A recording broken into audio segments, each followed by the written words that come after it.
The lunge punch is probably the first striking technique taught to most individuals in generally any striking art.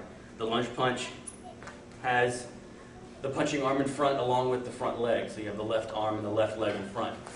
The most important facet of the lunge punch is that you have the push-pull motion of the hips that we spoke about earlier with the outer forearm block. It is, however, more pronounced in the lunge punch because of the stepping technique. Because you're stepping into the technique, you really have the opportunity to snap your hips and pull at the same time. Now when Steve comes in, you can perform the same technique. Grabbing the wrist, grabbing the lapel, perform the same push-pull motion, step back, pull the arm, push the lapel, the chest, and you can pull your opponent off balance. From here, you can use many of the techniques with which you're already familiar. You can do your boot-to-boot sweep to take him off balance. You can perform leg kicks with your round kicks. You can perform front leg, kicks to the body, kicks to the head. Any of these are possible once you take your opponent off balance using that push-pull motion. The knife hand strike is the first open hand technique that most people will learn in Taekwondo. The knife hand strike is performed with the little finger side of the hand. It can be performed in many different ways: inward, outward, as well as downward. In this case, we will use the knife hand strike as well as its preparation as a takedown technique or an off-balancing technique against an attacker. As Steve comes in, you can use that push-pull motion that was mentioned before by grabbing the lapel. As we start in and step to the back stance, step behind with that front leg as you perform an elbow strike to the face. This elbow strike will serve to soften up the attacker so that you can perform your sweeping technique. Once you strike with the elbow, as the knife hand comes around, push with your hips as you lift this leg up to perform the takedown technique. The ridge hand technique, or the reverse knife hand technique, is one that utilizes, rather than the little finger side, the thumb side. The thumb is pulled across the palm to strike with the fleshy portion of the hand.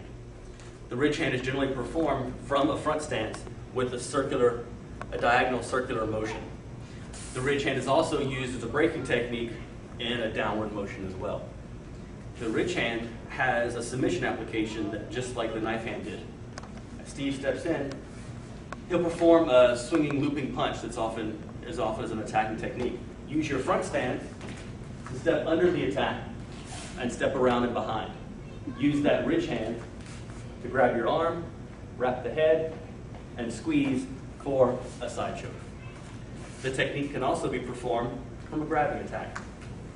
Grab at the shoulder, grab the lapel, push with one hand, slide the ridge hand across, and perform the same technique.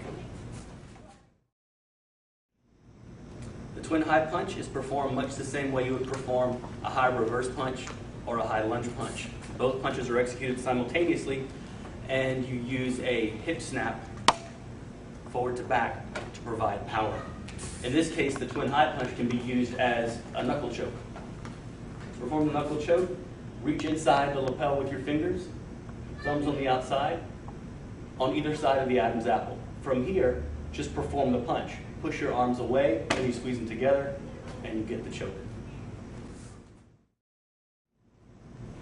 The back high elbow technique, elbow strike, is one of the basic striking techniques of Taekwondo. It consists of lifting the arm to shoulder level, and then with either open hand or closed fist, snapping the hips and pulling the elbow straight back.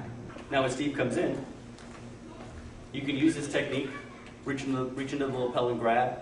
Use it as another hip snapping technique to where when you snap your hips, you pull the attacker in toward you. It's not a technique where I try to forcefully pull him in. You can use this technique to either go to a striking counterattack, pop the hips, strike with the elbow, pop the hips, knee strike. You can also use it as a choking technique if your opponent has on loose-fitting clothing. As I jerk him in this way, dip the head down and loop my arm around his neck in what's called a loop choke. From here, stop him from moving by grabbing the arm and pulling up on the neck.